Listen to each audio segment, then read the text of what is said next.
Guys, Joe Sullivan from Strength the Sullivan Way right here, coming at you from another week of 40 hours of work and 16 hours of class time and God knows how long or how many hours of training. My cut's going well. I'm incorporating a method of carb backloading where I eat like a big meal before I go to bed, and it's mostly carbs. I basically just make a big old bowl of oatmeal, throw some almonds in there, and it's actually pretty delicious. But I wanted to talk. I just saw somebody almost hit each other. That was stupid. But what I wanted to talk about this video was how nutrition affects your training. Like, I've noticed since I've incorporated carb backloading, and I'm getting much less of my caloric intake from carbohydrates, I'm still feeling great in the gym. Like, I feel strong, I feel good, I feel full at 183 or whatever, like somewhere between 180 and 185 pounds, wherever I'm at, like for the average week. I feel good.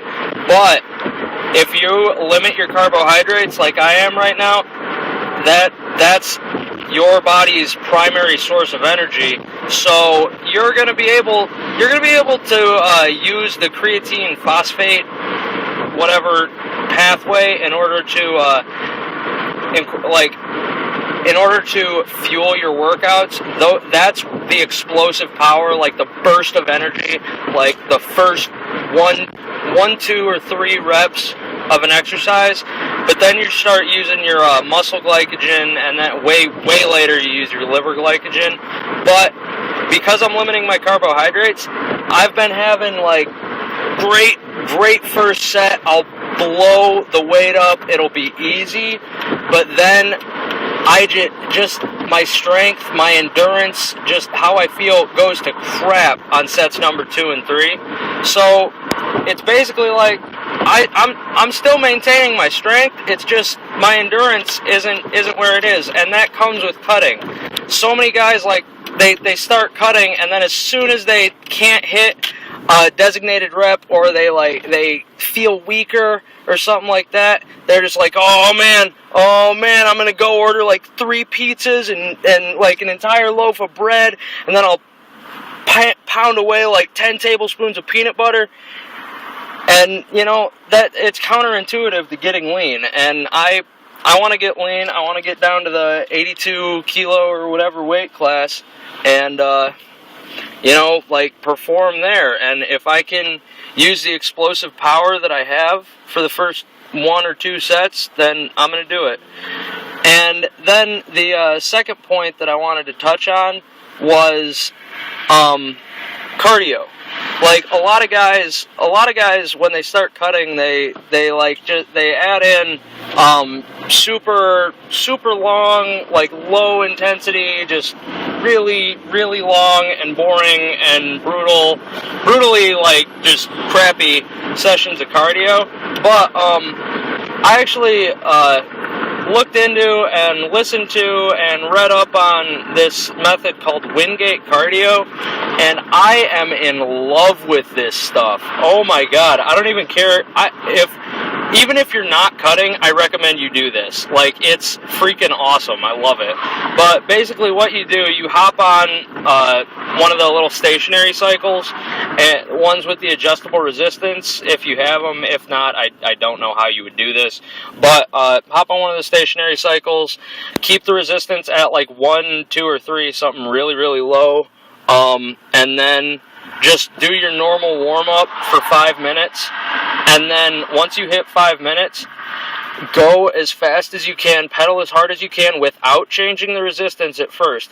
And then once you hit 170 RPM, like rotations per minute, then crank up the resistance as high as it will go to like level 10, 15, or 20, or whatever this particular stationary bike has.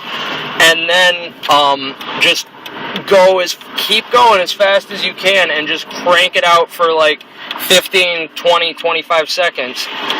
And then as soon as you hit that time slot, just drop it back down, let your heart rate get back down to like 130, 120, and then do it again, like level 1 or 2 resistance, get the rotations up to 170, full out sprint, and then crank the resistance up while you're sprinting and keep sprinting for 15, 20, 25 seconds. Do that for like five cycles, or 5, it's called a mock Wingate, because the actual Wingate is like stuff they use in labs, and it adds weight as you pedal harder. But I love them. I get a quad pump like I've never had, and honestly, I just feel a whole lot better throughout the day. I feel tighter, if that makes sense. I feel fuller, which I don't know the science behind it. Like, I recommend you check out Lane Norton's Muscle College radio segment on it. Just type in like Muscle College and cardio on Google or whatever search engine you desire, and look it up. I love that stuff. Like, it's great. I recommend everybody do it. I'm gonna try to keep doing it at least a couple of days a week, even when I'm not cutting, because I feel great doing it, and I want this feeling all the time. So I'm gonna do what works. So now I'll just leave you guys with my speed deadlift session and any other videos I feel like tacking on there, and you guys get to listen to wonderful music. So that's my vlog for the day. Sorry I haven't been updating frequently. It's just life is a little bit hectic with the whole 40 hours a week and a whole lot of class and all that. But last class day is June 15th, so wait until then. Peace out, boys.